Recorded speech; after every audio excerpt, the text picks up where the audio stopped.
And so that's the awful part.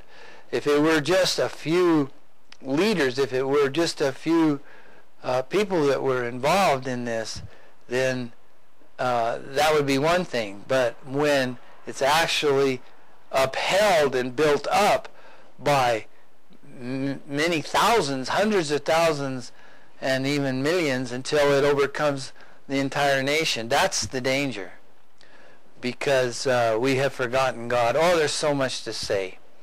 But over time, hopefully we'll get the whole message out on the table.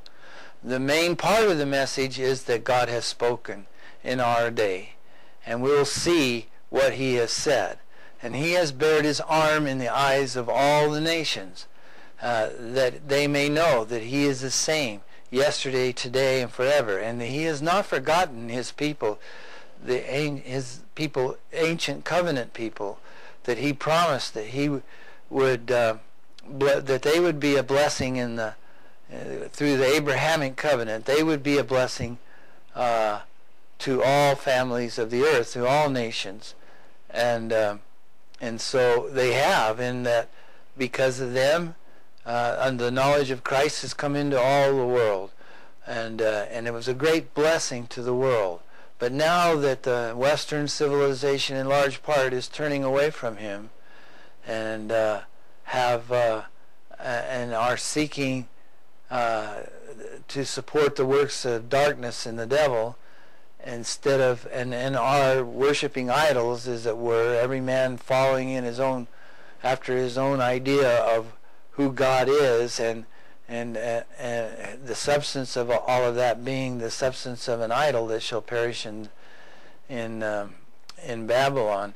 But we'll see that as well. But the point is that the Lord in this day has set his hand again the second time to gather his people, and as Paul the apostle said in Romans chapter 11, if the falling away of them was such a great blessing, the falling away of Israel was such a great blessing to the world, how much more then shall the restoration of them be, when the Lord sets his hand to gather them?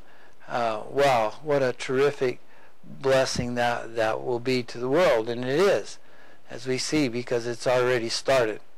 But part of that message, or the main part of that message, is that Babylon must fall, that his judgments in restoring his people, his judgments will come upon the wicked.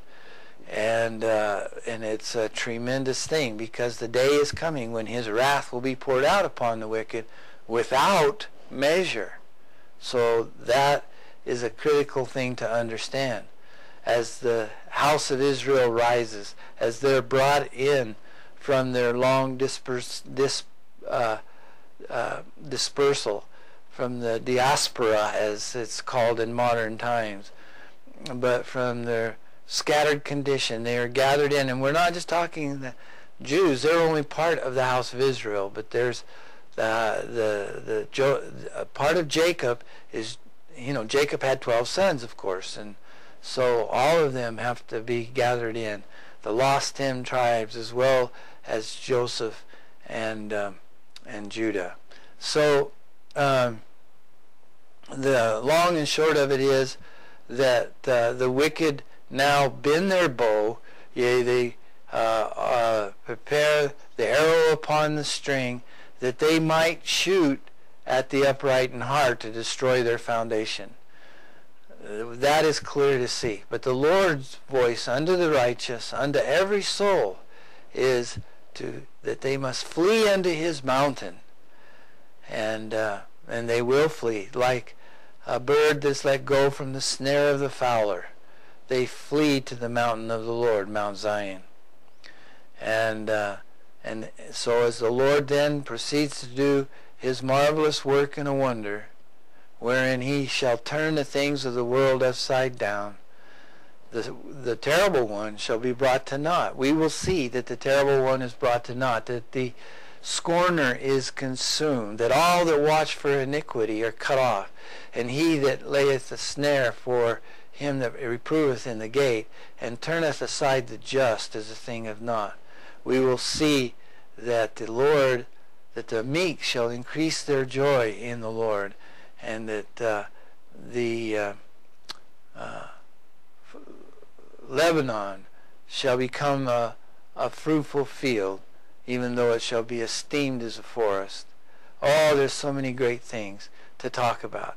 So this is the introduction, and each week we'll begin a topic.